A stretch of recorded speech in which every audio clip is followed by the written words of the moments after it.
sina Vanessa, Yula, at Jerry. At siyempre, babasin natin ang text vote nila kung sino ang natin palalabasin. Correct. Eto, as of 3 p.m., ang leading sa text votes ay may 37% ng total.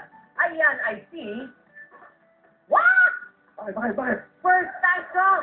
It's a tie! Si Jenny Miller at si Vanessa del Moral! Wow! Ba? Pasok! Laras! Ah! Oh! Oh, bagong-bago ang test ni Vanessa, oh. Oh! Okay! Oh, yumi-yumi naman yung ano. Okay! Iba talaga. Ay, paano naman kami maghihintay nitong isang to? Eh di hamak namang mas mahusay at mas sexy ako sa kanya. Oh! Aray! Yan na, may intak na. Diba, kumaganong-ganong Nalia, kayo matanda. Alam mo, ikaw nung isang araw ka pa. Panay ang sumbo mo kay Victor eh. Kung tagsa ka kaya kita dyan.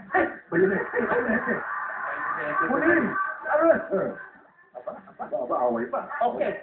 Aba, nag-iikot na. Eto, ang nahuli ay may 27% ang total. Eh, sino pa? Eh, si Miss Yula Valdez. Oo. Music! Wow, bagong-bago talaga. Oh. Talaga. Eh, isa eh. Ay, nako. Sige, kayong dalawa mag-away kayo, ha? Baka manginig ang mga buto nyo pag ako ang humilit sa inyo.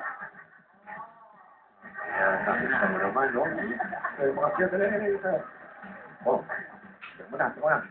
Pwede pa kayong bumoto dyan kung sino gusto yung manalo sa kanyang tatlo, ha? Okay, malalaman natin ang Hatol Episode sa pagbabalik ng... Kung ako, ikaw! Music!